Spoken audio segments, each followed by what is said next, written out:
çıktığımız yaylaklar, sığınmak için indiğimiz kışlakların bize verdiği acıya şükretmek düşer payımıza.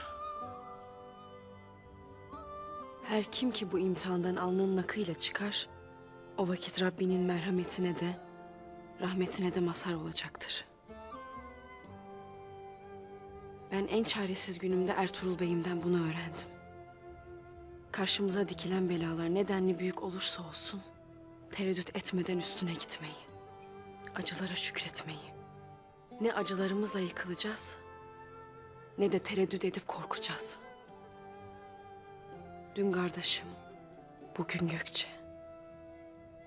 Yarın belki ben, belki de evladım.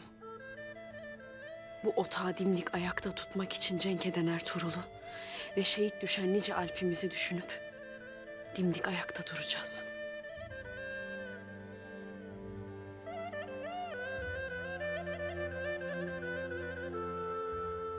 Allah'ım sen onları koru.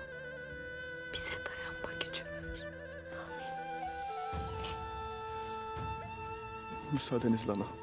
Otur oğlum. Otur.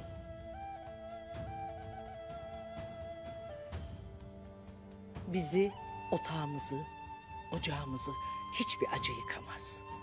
Bizi ancak biz yıkarız. Acılara boyun eğdiğimiz vakit yıkılır Süleyman Şah'ımın kutlu otağı. O makamında değilse de yüreğimizde oturmakta. O oturdukça ne gam. Soframızdakilere, yüreğimizdeki yanan ateşe şükredelim. Şükredelim ki dayanma gücümüz olsun. Hadi Bismillahirrahmanirrahim.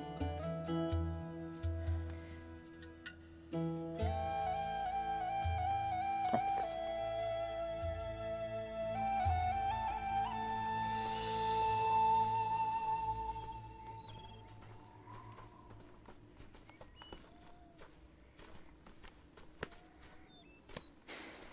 Goncagül orada. Öldürülmüş. Ne dersin beyim? O soysuz hatunun orada işi ne? Belli ki Noyan'la birlik olup iş çevirmeye kalkmış. Şimdi beni iyi dinleyesiniz. Siz burada kalıp pusuda bekleyeceksiniz.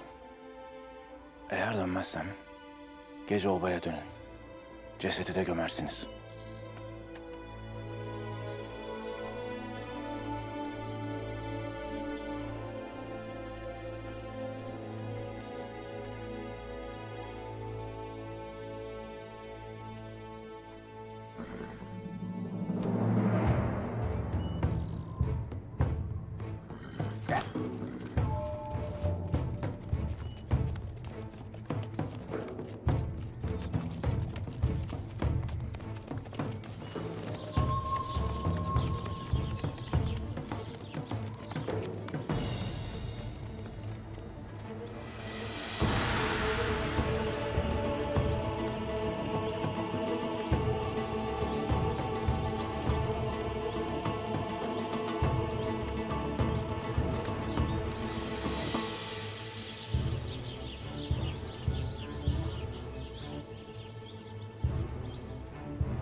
Ah Saadettin ah. Kendini zeki zannedersin. Demek ki ataşlı olanı bana, beni de Sungur Tekin'e av edersin. Bunun hesabını sana soracağım.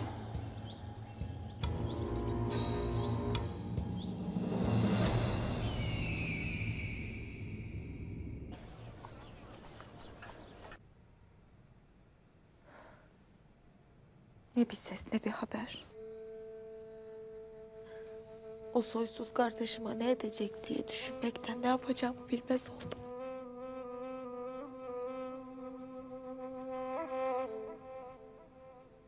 Selcan, merak etmeyesin. Ben seni o keferinin elinden nasıl çekip aldıysam... Tuğtekin Bey de Gökçe Hatun'u alacak. İnşallah.